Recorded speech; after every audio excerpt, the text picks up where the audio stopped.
ठीक है। नाम है क्या टॉपिक का? ईसीजी। ठीक है। ईसीजी एक ऐसा टॉपिक है जहां से आपको भर भर के हर बार हर साल रिपीट क्वेश्चंस आपको देखने के मिलेंगे। इसके नॉर्मल ईसीजी हो, एबनॉर्मल ईसीजी हो, ठीक है, या बेसिक क्वेश्चन हो, वो आपको बार बार देखने को मिल जाता है। तो हम आज की क्लास में स्टार्ट करेंगे वो टॉपिक है जो आपको हर बार एग्जाम में देखने को मिलेंगे। ठीक है। तो पहला अगर हम इस क्लास के अंदर बात करेंगे तो हम इसमें डील करेंगे आपका बेसिक जो रहेगा आपका थ्योरी प्लस एमसीक्यू। बेसिक से हम एडवांस की तरफ लेके जाएंगे। तो क्लास पे बने रहें और क्लासेस को शेयर कर दें जाकि सभी तक ये क्लासेस पहुंचा जा सके। और ठीक है, चलो स्टार्ट करते हैं हम एमसीक्यू से। ठीक, चलो फर्स्ट क्वेश्चन। पहला क्वेश्चन बोल रहा है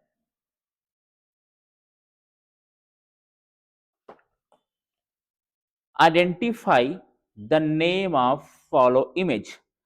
जो इमेज आपको दिखाई दे रहा है वो कौन से साइंटिस्ट की इमेज है?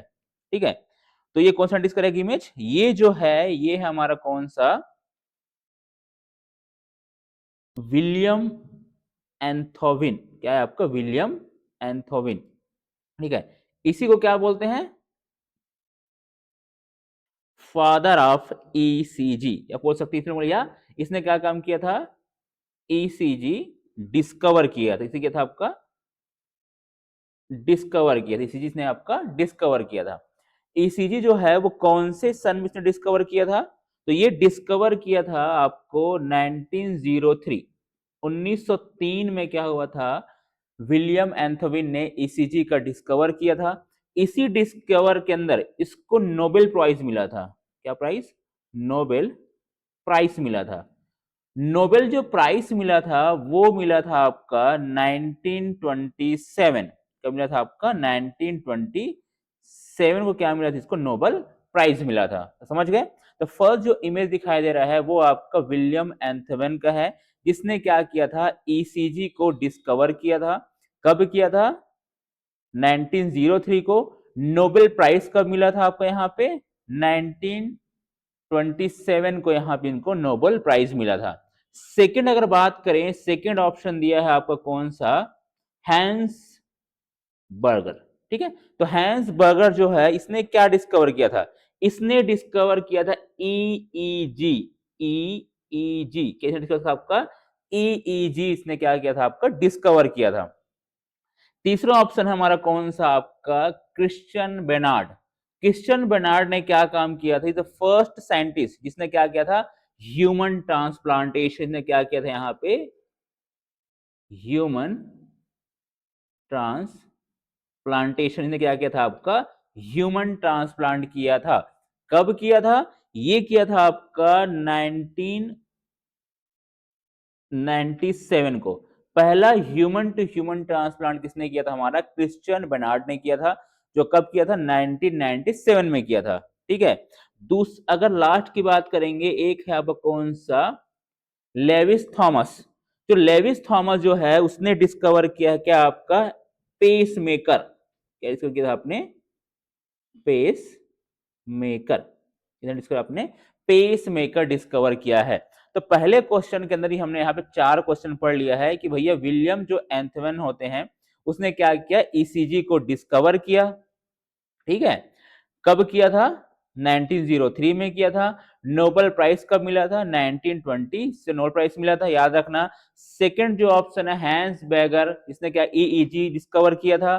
क्रिश्चियन बेनार्ड ने डिस्कवर क्या किया था? ह्यूमन ट्रांसप्लांटेशन हार्ट का। और दूसरा उसने किया था क्या आपका? Pacemaker. इसने आपका लेविस थॉमस ने क्या किया था? आपका पेस मेकर डिस्कवर किया था। इंपॉर्टेंट है ये चारों क्वेश्चन। चारों क्वेश्चन अब तक क्वेश्चन में पूछा जाता है तो ध्यान रखना। ठीक है। चलो नेक्स्ट क्वेश्चन की तरफ बढ़ते हैं। नेक्स्ट, ये जो आपको इमेज दिखाई दी तो क्या बोलते हैं? ठीक है। क्वेश्चन आता है कि इसको क्या बोला जाता है? आइडेंटिफाई करना। आइडेंटिफाई। तो इस इमेज को हम क्या बोलते हैं? गैल्वेनोमीटर। गैल्वेनोमीटर। क्या बोल इसको? गैल्वेनोमीटर के नाम से जानते हैं। ठीक है। गैल्वेनोमीटर की अगर बात करेंगे तो याद रखना क्वेश्चन पूछा जाता है कि ईसीजी कौन से प्रिंसिपल में काम करता है? ECG work on which principle? ठीक है, ईसीजी कौन से प्रिंसिपल पे काम करता है? तो याद रखना उसको हम लोग क्या बोलते हैं? Galvanometer principle. याद रखना क्या बोलते हैं इसको? गैल्वेनोमीटर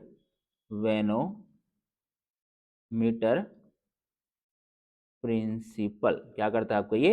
गैल्वेनोमीटर प्रिंसिपल पे फंक्शन करता है। ये भी आईएमपी क्वेश्चन है, याद रखना तुमसे पूछा जाता है, ये इंपॉर्टेंट क्वेश्चन है कि ईसीजी जो रहेगा वो कौन से प्रिंसिपल पे काम करता है। समझ में आया? ठीक है, ये आपका सेकंड क्वेश्चन हो गया। नेक्स्ट, सेकंड क्वेश्चन के बाद हम बेसिक ईसीजी को समझेंगे कि भैया ईसीजी कैसे काम करता है, ईसीजी कैसे बनते हैं, हम यहाँ पे समझने वाले हैं, तो ध्यान से इसको समझते रहना। ठीक है, तो यहां अगर बात करेंगे ईसीजी की, हम बात करते हैं नेक्स्ट के अंदर। ठीक है, तो यहां हम पढ़ेंगे ईसीजी के अंदर आपका नॉर्मल ईसीजी। क्या पढ़ेंगे हम यहाँ पे? Normal ECG. नॉर्मल ईसीजी कैसे बनता है? तो नॉर्मल ईसीजी को जानने से पहले आपको कार्डियक एक्शन पोटेंशियल आपको जानना पड़ेगा कि भैया कैसे हमारे को कार्डियक एक्शन पोटेंशियल किसको बोलते हैं?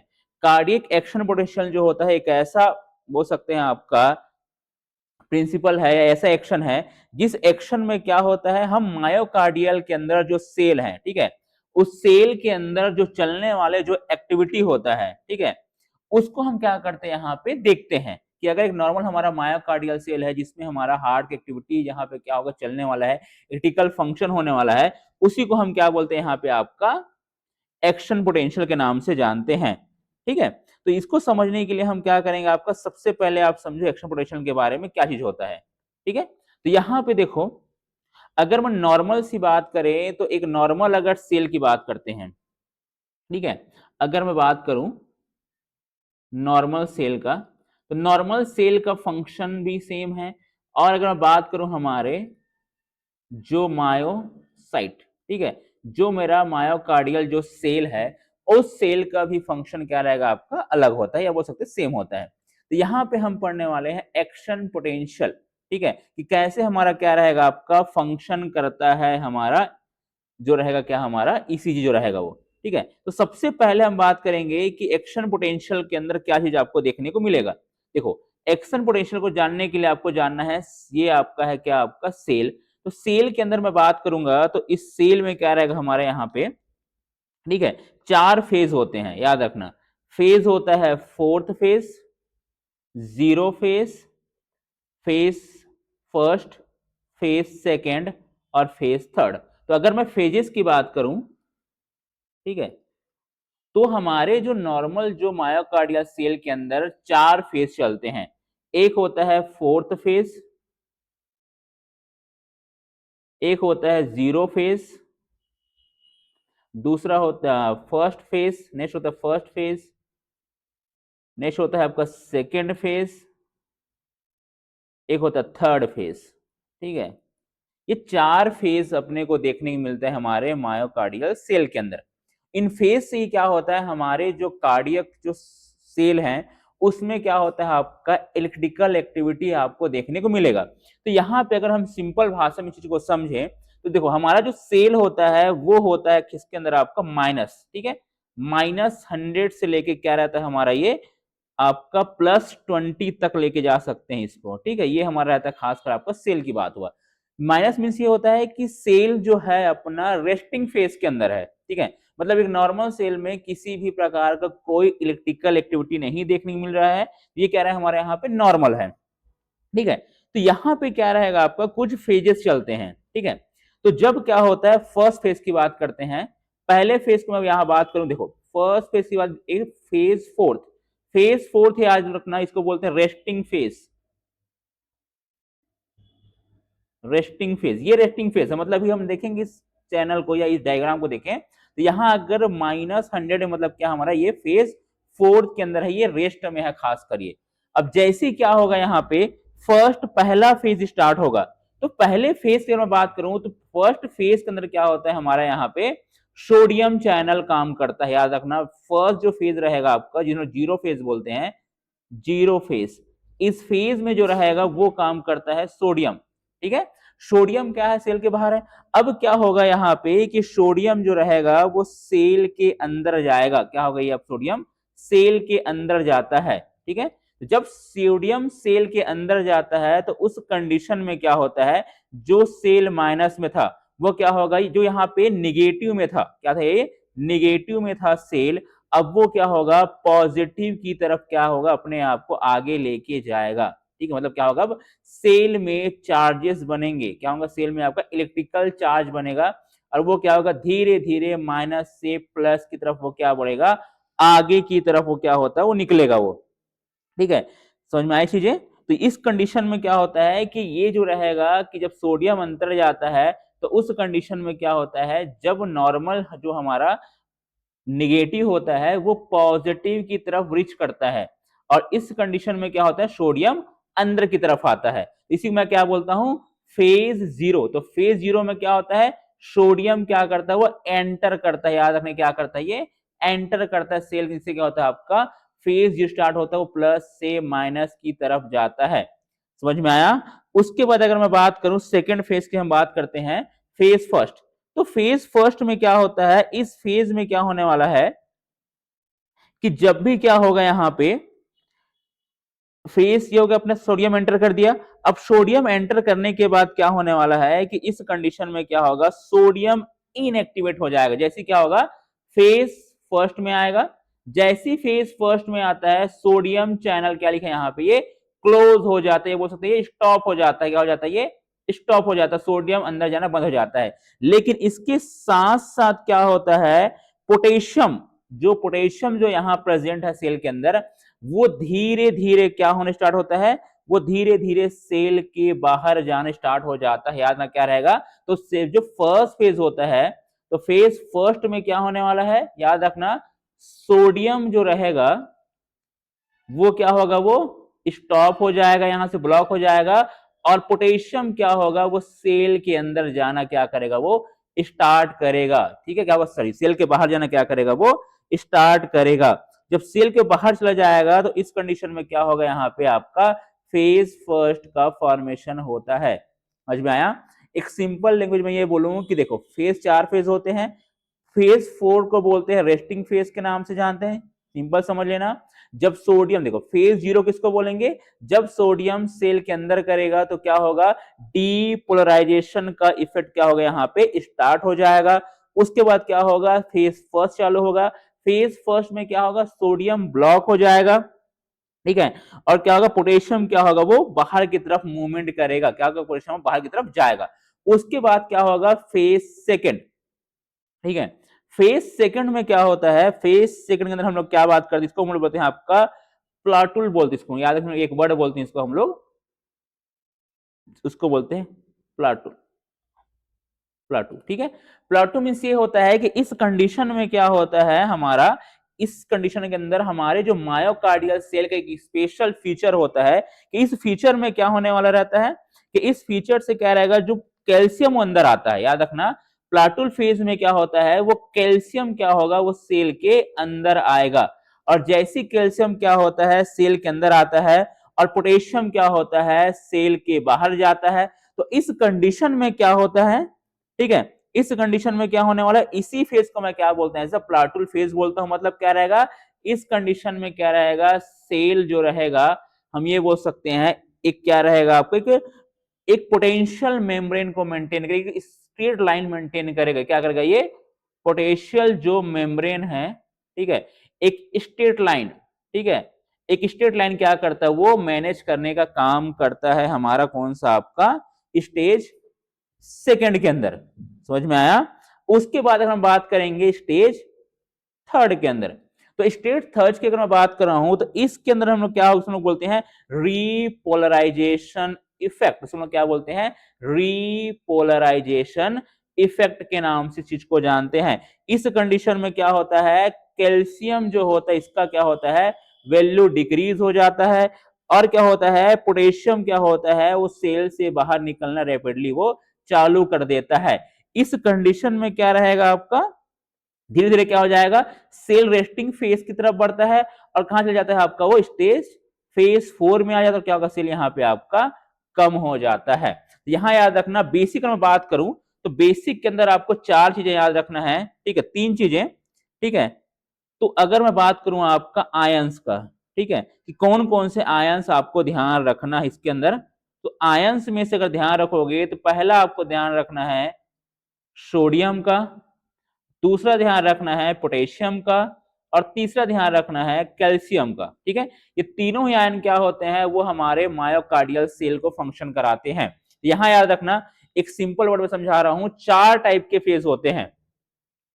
अगर हम इसको नेक्स्ट स्लाइड में देखें तो याद रखना, एक्शन पोटेंशियल मायोकार्डियल का जानने के लिए अपने को 4 टाइप के फेज याद रखना। एक होता है फेज, ठीक है, इस फेज में हम देख रहे हैं कि फेज फोर्थ, ये हम लोग बोलते हैं, इसको बोलते हैं रेस्टिंग फेज। क्या बोलते हैं इसको, रेस्टिंग फेज, ठीक है।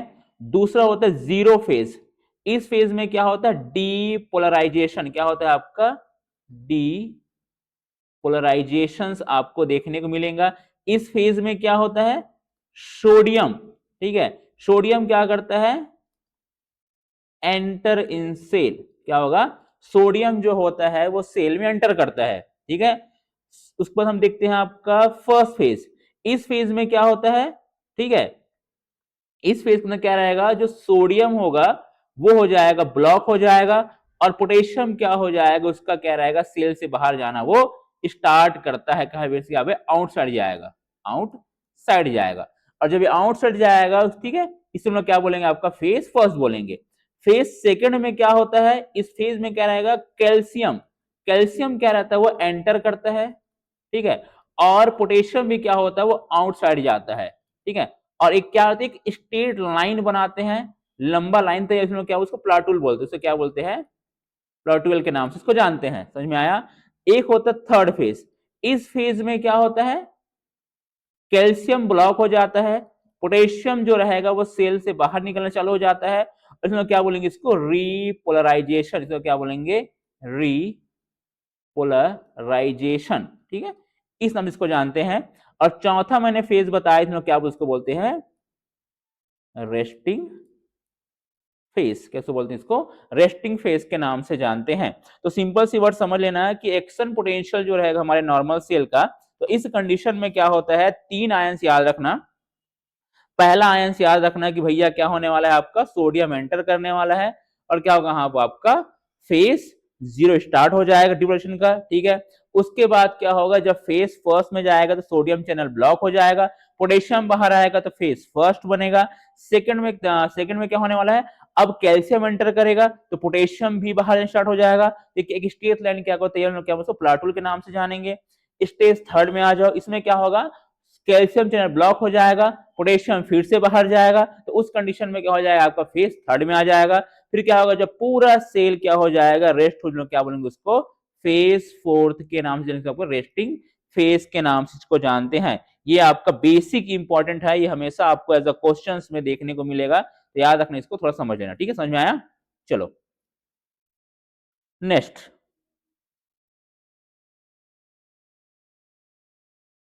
ठीक है, नेक्स्ट देखते हैं, ठीक, चलो नेक्स्ट देखने के अलावा हम एक कल स्टार्ट करते हैं हमारा, ठीक है। अब ईसीजी पेपर की मैं बात करूंगा, ध्यान समझना, ये इंपॉर्टेंट है, ठीक है। ईसीजी पेपर के अंदर 2 चीज देखा जाता है। फर्स्ट हम चीज यहाँ पे देखते हैं, स्मॉल स्क्वायर, क्या देखा जाता है यहाँ पे, स्मॉल स्क्वायर देखा जाता है, और दूसरा देखा जाता है हमारा लार्ज स्क्वायर, लार्ज स्क्वायर। 2 चीज हम यहाँ पे देख सकते हैं, या बोल सकते हैं छोटा डिब्बा, यहाँ बोल सकते हैं बड़ा डिब्बा, यहाँ पे हम देखते हैं, ठीक है। तो यहाँ याद रखना, एक जो नॉर्मल जो ईसीजी होता है, ध्यान समझना, जो नॉर्मल जो पेपर होता है, ठीक है, नॉर्मल जो ईसीजी पेपर, ठीक है, नॉर्मल जो ईसीजी पेपर होता है उसका जो स्पीड होता है, ठीक है, स्पीड जो होता है वो होता है 25 mm पर सेकेंड, क्या होता है, 25 mm पर सेकंड होता है। अगर मैं ईसीजी पेपर की बात करूं तो ईसीजी पेपर को जानने के लिए हम दो चीज देखते हैं, ठीक है। पहला देखा जाता है स्मॉल स्क्वायर, दूसरी का हमारा कौन सा आपका लार्ज स्क्वायर। एक नॉर्मल ईसीजी पेपर की मैं बात कर रहा था, तो नॉर्मल ईसीजी पेपर में क्या होता है, स्पीड जो रहेगा वो 25 mm पर सेकेंड होता है, ठीक है। सिंपल याद रखना, पर सेकेंड। अगर इसको अगर हम बात करें, इसका अगर कैलकुलेशंस अगर हम निकालें, तो कैलकुलेशन की अगर मैं बात करूंगा यहाँ पे,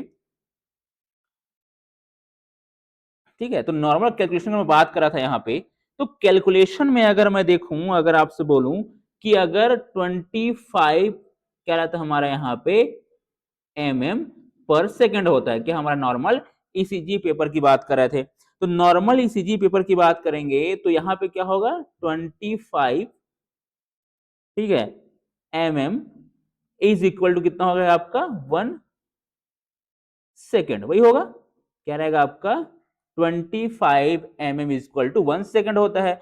अगर हम यहाँ पे बात करें, अगर 1 mm 1 mm is equal to कितना होगा, ठीक है, तो 1 mm इज इक्वल टू क्या रहेगा, अगर अगर हम बात करें 1 से 25 को अगर हम क्या रहेंगे आपका भाग अगर दे दें, तो उस कंडीशन में क्या निकलेगा, तो उस कंडीशन में अपने क्या देखने मिलेगा 1 mm is equal to 0.04 second, क्या रहेगा सेकेंड, ये आपको देखने को मिलेगा, क्या मिलेगा आपको 0.04 सेकेंड। तो सिंपल समझना, एक ईसीजी पेपर जो रहता है, सॉरी ईसीजी जो पेपर है स्पीड जो रहता है वो 25 mm पर सेकेंड रहेगा।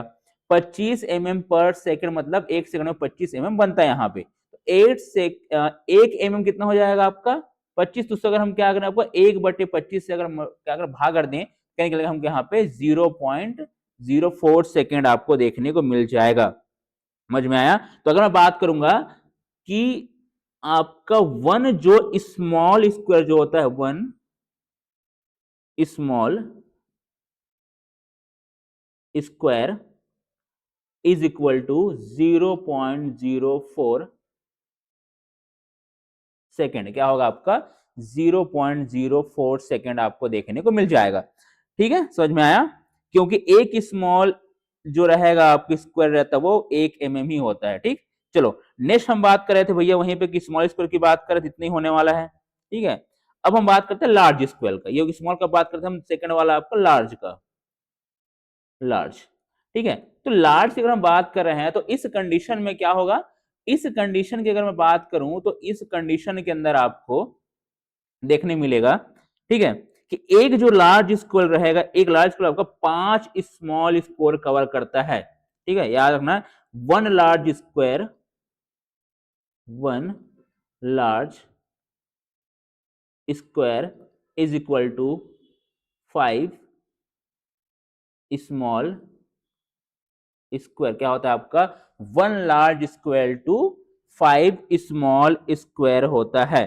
तो अगर मैं बात करूं यहाँ पे, अगर मैं 5 इंटू 0.04 सेकेंड से कर दूं तो क्या निकल हमारे यहाँ पे 0.20 सेकेंड निकल जाएगा, 0.20 सेकेंड। तो हम बोल सकते हैं कि भैया एक जो क्या रहेगा आपका लार्ज जो बॉक्स होता है वो कितना टाइम लेता है, तो वो टाइम कितना लेगा हमारा वो, तो वन जो रहेगा आपका लार्ज जो बॉक्स है वो कितना टाइम लेने वाला है 0.20 सेकेंड का टाइम लेता है।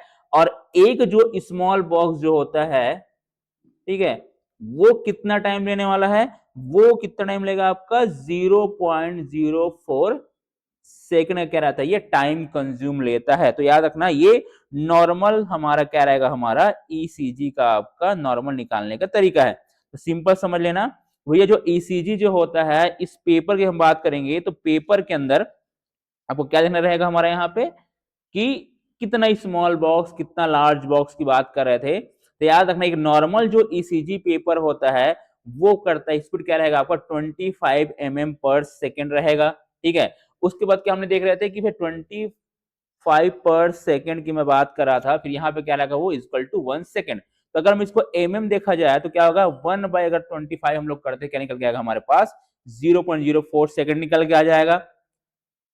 एक स्मॉल स्क्वायर क्या बनेगा हमारा 0.4 सेकंड में बनता है। वही हम बात करेंगे कि लार्ज बॉक्स जो रहेगा कितना आपका वो 5 स्मॉल बॉक्स को कवर करता है, तो 5 इंटू अगर कितना आपको 0.20 सेकंड आपको देखने को मिल जाएगा। ये इंपॉर्टेंट है, ये आपको एज अ क्वेश्चन पे देखने को मिल जाएगा और आपसे पूछा जाता है, तो याद रखना ये इंपॉर्टेंट है। ठीक है, समझ में आया? ठीक, नेक्स्ट आगे चलते हैं हमारा नेक्स्ट की तरफ। ठीक है,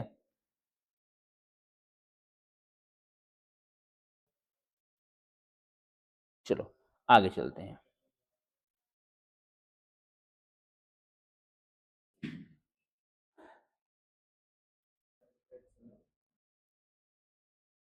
चलो ठीक है, समझ में इतना। चलो अब आगे बढ़ते हैं हम नए की तरफ। नेक्स्ट, ठीक है, नेक्स्ट सेकंड क्वेश्चन बोल रहा है कि calculate heart rate from ECG. ये जो ईसीजी दिया हुआ है तो इसका हार्ट रेट क्या निकल के आएगा, ये इंपॉर्टेंट है। अब हार्ट रेट निकालने के लिए मैं आपको बेसिक तीन आपको सबसे इजी लेवल पे हम नॉर्मल हार्ट रेट निकालना सीखेंगे। नॉर्मल टू नॉर्मल हम क्या करेंगे, आपका हार्ट रेट कैलकुलेशन दिखेंगे। क्या देखेंगे यहाँ पे हम यहाँ पे यूज याद रखना, हम यहाँ पे यूज कर रहे हैं हार्ट रेट कैलकुलेशन। ठीक है, ईसीजी हार्ट रेट कैलकुलेशन। ठीक है, ईसीजी हार्ट रेट कैलकुलेशन। तो हम तीन मेथड यहां पढ़ेंगे। तीनों मेथड जो रहेगा वो सबसे ज्यादा इंपॉर्टेंट है और आपको बार बार वो आपको एज अ क्वेश्चन पे देखने को मिल जाएगा। तो सबसे पहले हम ये देखते हैं कि जो हमारा नॉर्मल हार्ट रेट, ठीक है, नॉर्मल जो जो हार्ट रेट होता है, ठीक है, नॉर्मल जो हार्ट रेट है, ठीक है, तो नॉर्मल हार्ट रेट की मैं बात कर रहा था, तो नॉर्मल हार्ट रेट कितना होता है, तो नॉर्मल हार्ट रेट होता है वो रहेगा आपका 60 टू 100, क्या रहेगा आपका बीट पर मिनट, क्या रहता है आपका बीट पर मिनट, क्या रहेगा हमारा ये बीट पर मिनट जो रहेगा हमारा एक नॉर्मल हार्ट रेट होता है। तो नॉर्मल हार्ट रेट की हम बात करते हैं तो कितना रहेगा 60 से 100 हमारा नॉर्मल हार्ट रेट रहता है। अब मेथड की बात करते हैं, तो सबसे पहला जो मेथड की मैं बात करूंगा यहाँ पे, तो सबसे पहला जो मेथड रहेगा वो मेथड जो रहता है, ठीक है, फर्स्ट मेथड, यहां देखना फर्स्ट मेथड, ठीक है, फर्स्ट मेथड। तो पहला जो मेथड होता है उसको मैं क्या बोलता हूं, रेगुलर रिदम मेथड, उसको बोलते हैं रेगुलर रिदम मेथड। क्या बोलते हैं उसको, हम उसको रेगुलर रिदम मेथड के नाम से जानते हैं। देखो रेगुलर रिदम मेथड में हम क्या यूज करते हैं, रूल ऑफ 300, क्या यूज किया जाता है, रूल या बोल सकते उसको 300 रूल, क्या इसको इसको 300 रूल बोलते हैं, क्या उसको बोलेंगे 300 रूल्स बोलते हैं। देखो 300 रूल्स की मैं बात करूंगा, तो अगर मैं यहाँ पे 300 रूल की बात करता हूँ, सबसे पहले हम इसको क्या करते हैं, जो लार्ज स्क्वायर उसको कट तोड़ते हैं। अगर हम बात करें इसका, जो लार्ज स्क्वायर है, ठीक है, हम लार्ज स्क्वायर को तोड़ते हैं, कट डाउन करते हैं, ठीक है, कट डाउन। तो यहां पे अगर मैं लार्ज स्क्वायर की बात करूंगा, तो सबसे पहले हम ये देख सकते हैं कि अगर, ठीक है, one large square, one large square is equal to कितना होगा, वो होता है 300 बीट पर मिनट। ठीक है, अगर दो लार्ज स्क्वायर अगर मैं देखूं तो वो कितना रहेगा आपका, वो रहेगा हमारा 150 बीट पर मिनट। और अगर हम थ्री लार्ज स्क्वायर अगर देखते हैं, ठीक है, तो थ्री लार्ज जो स्क्वायर इज इक्वल टू होता है 100 बीट पर मिनट। ठीक है, फोर्थ लार्ज स्क्वायर को अगर तुम कैलकुलेट करोगे तो वो क्या रहेगा हमारा 75 बीट पर मिनट। और अगर यहीं पे क्या रहेगा हमारा, अगर 5 लार्ज स्क्वायर अगर मैं देखता हूं तो उस कंडीशन में क्या होगा 60 बीट पर मिनट। और यहीं अगर 6 लार्ज स्क्वायर अगर आपको देखने को मिलता है तो उसमें क्या रहेगा आपका वो 50 बीट पर मिनट। ये आपका लार्ज स्क्वायर का कट डाउन होता है। ठीक है, कट डाउन के बाद अगर मैं बात करूं मेथड या रूल की बात करता हूं, ठीक है, क्या हम बात करते हैं यहाँ पे, रूल की बात करते हैं, रूल, ठीक है, लोग क्या रूल बोलते हैं इसको, 300 रूल के नाम से इसको जानते हैं। इस रूल में क्या किया जाता है, दो आर इंटरवल, ठीक है, आर और आर इंटरवल क्या रहेगा आपका, आर इंटरवल को देखा जाता है। और क्या देखा जाता है, आर इंटरवल के अंदर आपका लार्ज बॉक्स को हम काउंट करते हैं, क्या बॉक्स करते हैं इसका, लार्ज बॉक्स, लार्ज बॉक्स हम क्या करते हैं आपका, काउंट करते हैं, क्या करते हैं, लार्ज बॉक्स को काउंट करते हैं। तो फर्स्ट मेथड में क्या होता है, हम 300 रूल यूज करते हैं। इस रूल में क्या यूज किया जाता है आपका, 300, ठीक है, और क्या लिखा जाता है, दो आर वेव के बीच, जब फर्स्ट वेव सेकेंड वेव, ये दोनों आर वेव के बीच जो है वो कितना लार्ज बॉक्स प्रेजेंट है। अगर मैं मान के चलता हूं कि फर्स्ट जो आर वेव है और सेकेंड जो आर वेव है, इन दोनों के बीच कितना है, चार लार्ज बॉक्स अगर है, क्या आपका चार लार्ज बॉक्स अगर है, तो यहां पे हम क्या यूज करेंगे, तो यहां यूज होगा आपका क्या, कि भैया 4/300, क्या रहेगा आपका, 4/300। तो इस कंडीशन में क्या निकल के आ जाएगा, बाकी आपका 75 बीट पर मिनट, क्या निकलेगा आपका 75 बीट पर मिनट। समझ में आया। तो सबसे पहले याद रखना, इस सीजी कैलकुलेट करने का पहला मेथड होता है क्या बोलेंगे, 300 रूल मेथड बोलेंगे। इसको आप कट डाउन करके भी गिन सकते हो, या हम यूज कर सकते हैं कौन सा आपका 300 रूल यूज करते हैं। इस रूल में क्या होता है, दो आर वेव के बीच कितना लार्ज बॉक्स प्रेजेंट है, तो उन लोग क्या, उसको हम लोग 300 इसको क्या, उसको भाग दे देंगे, तो क्या निकलेगा, हम यहाँ पे 75 बीट पर मिनट आपको ये चीज देखने को मिल जाएगा। ये रहा कौन सा आपका रूल फर्स्ट, ठीक है, इसको लोग बोलते हैं रेगुलर रिदम रूल के नाम से भी जानते हैं। ये इंपॉर्टेंट है, क्वेश्चंस हमेशा आपको रेगुलर से ही आएगा, ठीक है, तो याद रखना आपको यहाँ पे इसकी जो क्या रूल है उसको अच्छे से याद रखना, 300 रूल बोलते हैं, इज द फर्स्ट रूल, ठीक। नेक्स्ट नेक्स्ट हम बात करते हैं सेकंड रूल का, ठीक है। तो सेकंड रूल की अगर मैं बात करूं तो रूल सेकंड, ठीक है, तो रूल सेकंड में हम देख रहे हैं कि भैया क्या होगा, तो रूल सेकंड, ठीक है, सेकंड, अब सेकंड रूल को मैं क्या बोलता हूं, एक्यूरेट मेथड रूल, क्या रहेगा ये, एक्यूरेट मेथड, क्या रहेगा, एक्यूरेट मेथड रूल के नाम से जानता हूं। इसको हम क्या बोलते हैं, इसी को बोलते हैं क्या आपका 1500 रूल, 1500 रूल, क्या बोलेंगे इसको, 1500 रूल के नाम से भी इसको अच्छे से जानते हैं।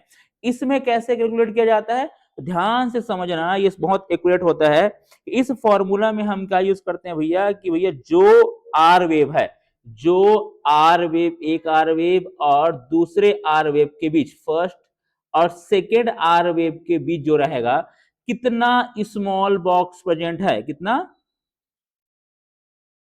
स्मॉल बॉक्स, हम यहाँ पे क्या गिनते हैं, स्मॉल बॉक्स को हम क्या करते हैं, एज अ कैलकुलेट किया जाता है, दो आर वेव के बीच कितना स्मॉल बॉक्स प्रेजेंट है। तो ये अगर मान के चलो, अगर दो आर वेव के बीच हम मान के चलते हैं कि अगर 20 हमारा क्या, हमारा स्मॉल बॉक्स अगर प्रेजेंट है, तो हार्ड रेट कितना निकलेगा, तो हम यहाँ पे क्या कर सकते हैं, हमारा कि 20/1500, ठीक है, तो क्या निकल के आ जाएगा हमारे पास 75 बीट पर मिनट, क्या निकलेगा आपका 75 बीट पर मिनट। तो ये मोस्ट एक्यूरेट रूल रहता है।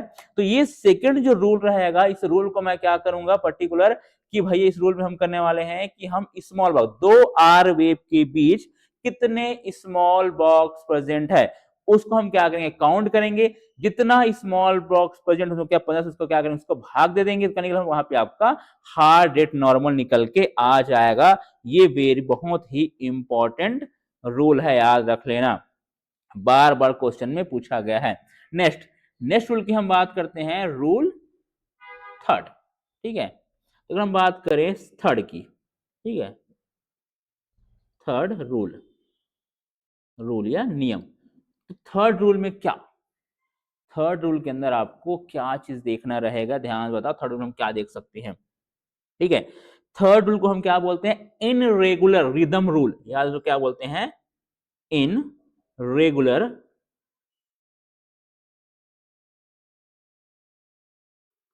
Rhythm, irregular rhythm rule. याद रखने को क्या बोलते हैं? इनरेगुलर रिदम रूल बोलते हैं। इसमें हम क्या करते हैं आपका, इसी को हम एक बार बोले 6 सेकंड मेथड, 6 सेकंड मेथड में क्या बोलते हैं? 6 सेकंड मेथड के नाम से जानते हैं। इस कंडीशन में क्या किया जाता है? ये नंबर ऑफ क्यू में क्या करते हैं हम? Number of Q R S को काउंट करते हैं। ठीक है, क्या करते हैं इसमें? Number of Q R S complex हम काउंट करते हैं विद इन 6 सेकंड के अंदर। ठीक है, या क्या करते हैं आपका? नंबर ऑफ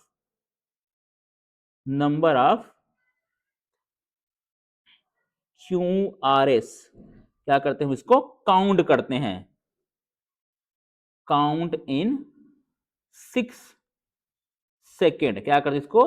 6 सेकेंड तक हम क्या करते हैं?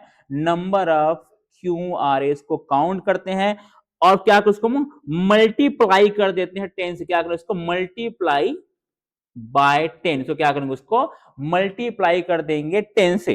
अब एग्जांपल के तौर पे अगर देखें कि 7 क्यू आर कॉम्प्लेक्स है 6 सेकंड में, देखते हैं अगर एग्जांपल में देखते हैं। एग्जांपल के तौर पे अगर 7th Q R S present है कितने के अंदर आपका? इन 6 सेकेंड। कितने में? 6 सेकेंड के अंदर। ठीक है, तो यहां पे हार्ड रेट कितना होगा? तो यहां जो हार्ड कैसे करना है आपको कि भैया कुछ नहीं करना है आपको, 7 into 10th कर दो। ठीक है, जो निकल के आ जाएगा तुम्हारा क्या रहेगा? वो हार्ट बीट कितने का? यहाँ पे 17 बीट पर मिनट। क्या रहेगा ये? 17 बीट पर मिनट भी मेथड आप ये यूज कर सकते हो, याद रख लेना। समझ में आया? तो यहां पे क्या रहेगा? आपने 3 रूल हमने देखा है। ठीक है, तीनों बहुत इंपॉर्टेंट है। तो थर्ड रूल में क्या उसको बोलते हैं? इन रेगुलर रिदमिक रूल बोल सकती है, 6 सेकंड मेथड बोलते हैं। इसमें हम क्या करते हैं? Number of Q R S count करते हैं। क्या काम करते हैं? Number of Q R S को काउंट किया जाता है।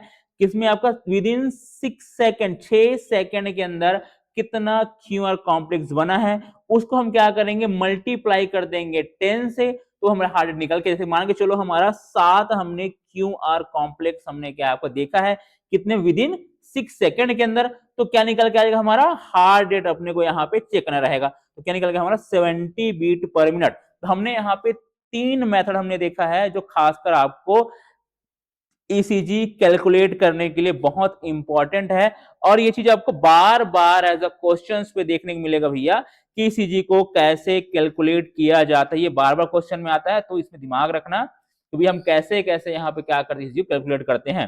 फिर से हम देख लेते हैं। ठीक है, तो ईसीजी कैलकुलेट करने के लिए हम सबसे पहले क्या होता है? मेथड यूज करते हैं। पहले क्या होता है आपका? वो होता है रूल 300। आपको इसमें लार्ज बॉक्स गिनना है। कब गिनना है? 2 आर के बीच 2 आर वेव बनेंगे, उसके जो कितने जो आपके लार्ज बॉक्स बन रहे हैं उसको क्या करना है? आपको गिनना है और 300 उसको भाग देगा, वहां पे 100 निकाल सकते हो।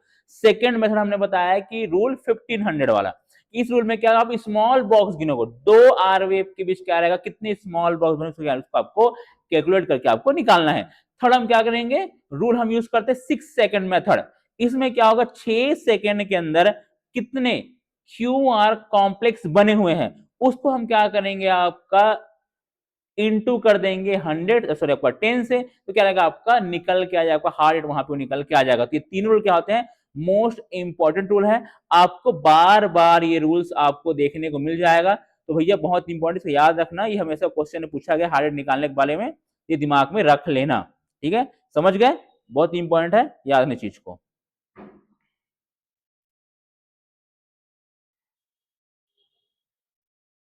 चलो इतना समझ में आया।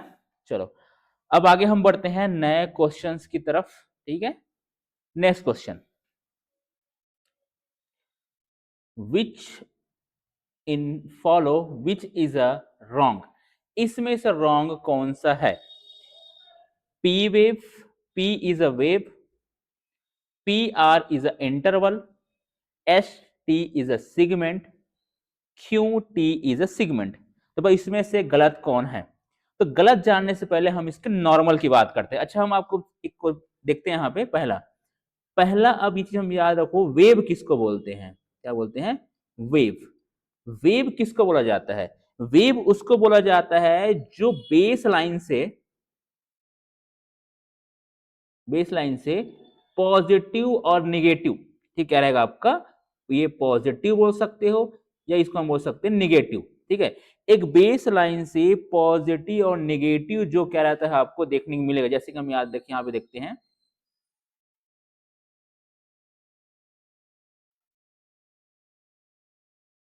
ठीक है, P Q R S T, ठीक है। तो यहां अगर वेव की अगर मैं बात करूं तो एक बेस लाइन से अगर मैं वेव की बात करता हूं तो बेस लाइन जो पॉजिटिव, देखो ये हो गया हमारा पॉजिटिव वेव, ये हो गया हमारा कौन सा एज अ निगेटिव। देखो यहाँ देखो ये P wave positive, Q wave negative, ठीक है, एस निगेटिव, टी पॉजिटिव। तो इसको हम क्या बोलते हैं? एज अ वेव बोलते हैं। तो एग्जाम्पल के तौर पर अगर मैं बात करूंगा, जैसे कि हो जाता है पी वेव हो गया, ठीक है, यू वेव हो गया, ठीक है, टी वेव हो गया, ठीक है। तो ये जो कह रहे थे जो पॉजिटिव निगेटिव जो आपको प्रेजेंट देखने मिलेगा उसी को मैं क्या बोलता है? एज अ वेव बोलता हूं। समझ में आया? देखो क्यू आर, जो क्यू आर एस कॉम्प्लेक्स होता है, ये वेव नहीं, ये कॉम्प्लेक्स है। तो वेव क्या होगा? पी ये वेव और ये तुम्हारा कौन सा, ये वेव कहलाते हैं। दूसरा अगर मैं बात करूं वेव के बाद होता है, एक होता है सिगमेंट, ठीक है, सिगमेंट। तो सिगमेंट किसको बोलते हैं? सिगमेंट उसको बोला जाता है जो एक लाइन जो ड्रॉ होता है, ठीक है, उसको मैं बोलता हूं सिगमेंट। किसको बोलते हैं आपको? वनली लाइन, वनली लाइन, ठीक है, जिसमें नो पॉजिटिव और बोल सकते हैं एंड निगेटिव, कोई भी पॉजिटिव नेगेटिव नहीं देखने को मिले। जैसे कि देखो यहाँ पे आपका एक लाइन हो गया, ठीक है, ये आपका लाइन, इस लाइन हो गया, ये लाइन हो गया, इसी को हम क्या बोलते हैं? आपका सिगमेंट के नाम से जानते हैं। जैसे कि हम बोल सकते हैं ये एस और टी के बीच का एग्जाम्पल के तौर में याद रख लेना, ठीक है, एस टी सिगमेंट, इसमें क्या बोलते हैं? एज अ सिगमेंट बोलते हैं। अगर मैं तीसरा बात करूं, एक होता है इंटरवल। इंटरवल, इंटरवल किसको बोलते हैं? इंटरवल बोला जाता है वेव और सिगमेंट के बीच को। अगर हम बात करेंगे वेव, ठीक है, प्लस सिगमेंट, इन दोनों को मिला दें क्या मिल जाएगा हमको? यहाँ पे इंटरवल देखने को मिलेगा। इंटरवल स्टार्ट कब होता है? वो पी वेव से लेके आर वेव, क्या उसको बोलते हैं? आपका इंटरवल बोलते हैं। तो इंटरवल की बात होगा तो एग्जाम्पल के तौर में आते हैं इंटरवल, जैसे पी आर इंटरवल, आपका पी आर इंटरवल। तो जो याद रखना, इंटरवल मतलब क्या होगा? वेव प्लस सिगमेंट को हम क्या बोलते हैं? एज अ इंटरवल बोलते हैं। तो यहां याद रखना वेव बोलते हैं जो बेस लाइन से पॉजिटिव और निगेटिव प्रेजेंट होते हैं, क्या बोलते हैं उसको? हम यहाँ पे वेव के नाम से जानते हैं, P wave, you wave, T wave बोलते हैं। सिगमेंट मतलब होते एक सिंगल लाइन जो ईसीजी में, उसको बोलेंगे हम यहाँ पे सिगमेंट बोल देंगे। जैसे एस टी सिगमेंट की बात हो रहा है, ठीक है। तो यहाँ पे अगर देखा जाए, जैसे कि इसको जैसे कि हम यहाँ देखते हैं, ड्रॉ करके देख लेते हैं इस चीज को और एक बड़ी सी चीज को अच्छे से, ठीक है।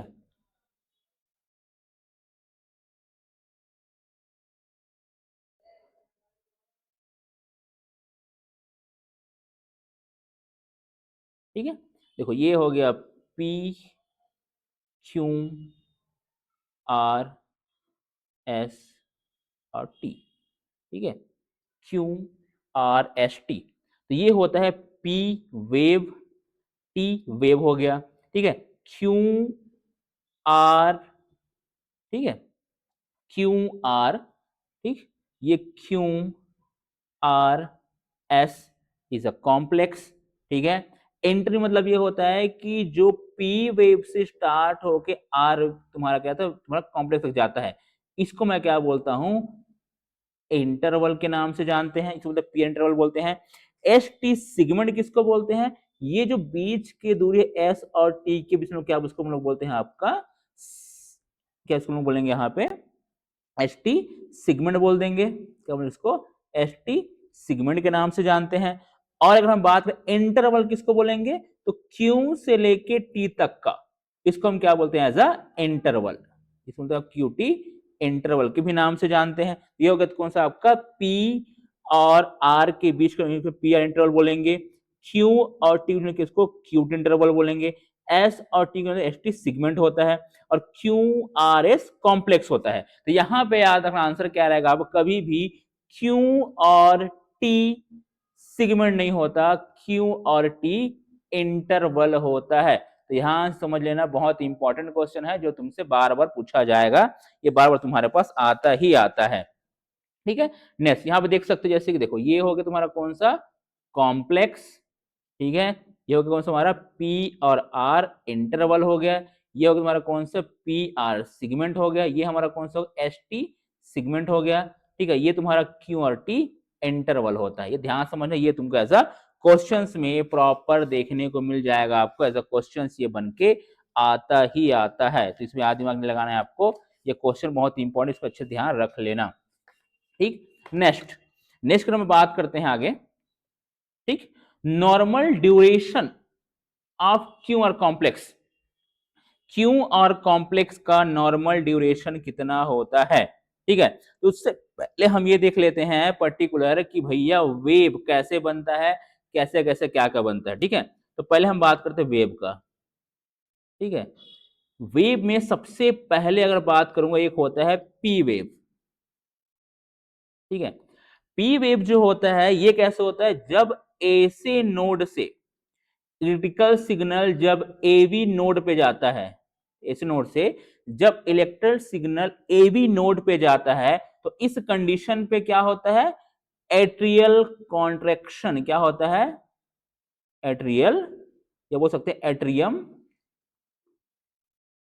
कॉन्ट्रैक्शंस आपको देखने को मिलते, इसको एट्रियम कॉन्ट्रैक्शन। जब पीएफ कैसे बनता है, फॉर्मेशन की बात करोगे तो जब ए से नोड से एवी नोड में जब इंपल्स से ट्रांसमिट होते हैं तो एट्रियम में कॉन्ट्रैक्शन होता है। इसी को मैं क्या बोलता हूं, डीपोलराइजेशन। क्या बोलते हैं आपका, डीपोलराइजेशन, क्या बोलते हैं, डीपोलराइजेशन के नाम से इसको जानते हैं। ध्यान समझ में आया। दूसरे की अगर मैं बात करता हूं, दूसरा क्या होता है हमारा पी आर इंटरवल। क्या होता है पी आर इंटरवल। ठीक है, जो पी आर इंटरवल कैसे होता है, ड्यूरेशन बिटवीन, कब बनता है ये, duration between atria and ventricle contraction, duration between atrium contraction plus ventricular contraction, ventricular contraction. ठीक है, इस कंडीशन में क्या होता है, पी आर इंटरवल बनता है, याद रख लेना।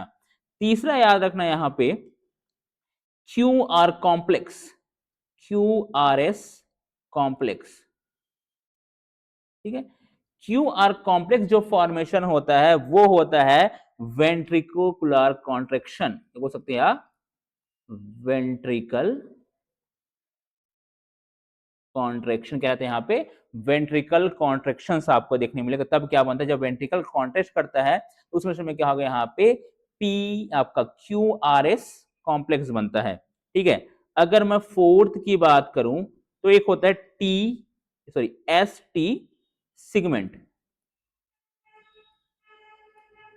S T segment. तो एस टी सिगमेंट जो बात होता है, duration between ventricle contraction and relaxation, ये कब होता है, ड्यूरेशन बिटवीन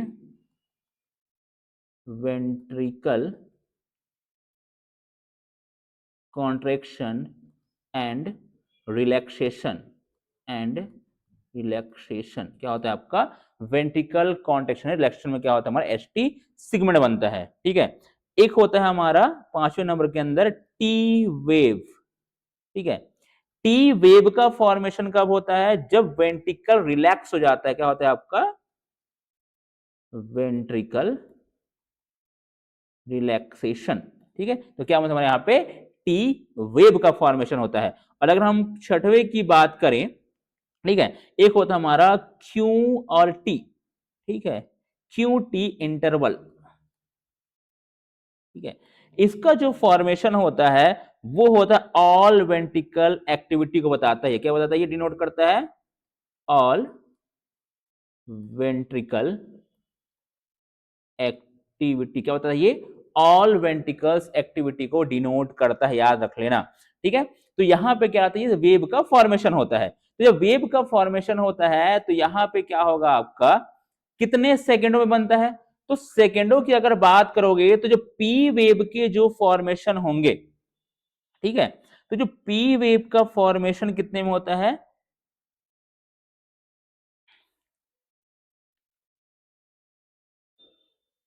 ठीक है, तो पी वेव का फॉर्मेशन मैं यहां बता रहा था आपको। तो पी वेव जो रहेगा, वेव का फॉर्मेशन होता है, ठीक है, 0.12 सेकेंड के अंदर पी वेव। ठीक है, 0.12 सेकेंड क्या होता है आपका? 0.12 सेकेंड। ठीक है, इस कंडीशन में क्या होता है? पी वेव बनता है। पी आर इंटरवल इसका जो होता है ये होता है 0.12 टू 0.20 सेकेंड। क्या रहेगा आपका ये? 0.12 टू 0.20 सेकेंड में पी आर इंटरवल बनता है नॉर्मल। ठीक है, क्यू आर कॉम्प्लेक्स, तो क्यू आर कॉम्प्लेक्स जो होता है इसका ड्यूरेशन होता है, याद रखना, 0.06 टू 0.10 सेकेंड। क्या रहता है आपका ये? 0.10 सेकेंड आपको देखने को मिलता है आपका जब क्यू और कॉम्प्लेक्स बनता है। एसटी सिगमेंट, एसटी जब सिगमेंट की बात आएगा तो इस कंडीशन में कब बनता है ये? तो एसटी सिगमेंट जो होता है वो बनता है 0.12 सेकंड में। क्या आता है ये? 0.12 सेकंड में हमारा एसटी सिगमेंट का फॉर्मेशन होता है। टी वेव, टी वेव कब बनता है? तो इसका ड्यूरेशन होता है, याद रखना आपका, 0.10 टू 0.20 सेकेंड के अंदर क्या होता है हमारा? वेंट्रिकुलर बोल सकता है टी वेव का फॉर्मेशन होता है। और Q T interval, Q T interval मतलब ये होता है आपका नॉर्मल ड्यूरेशन 0.32 टू 0.40 सेकेंड।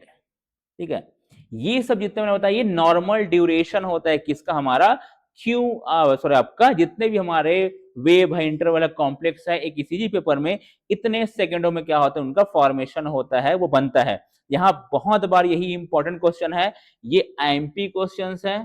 ठीक है, आपको बार बार ये क्वेश्चंस आपको देखने को मिलेगा और आपसे बार बार क्वेश्चंस में पूछा जाएगा। तो यहाँ अगर देखा जाए normal duration of Q R complex कितना हो जाएगा आपका? वो 0.6 to 0.10 second is a normal duration होता है।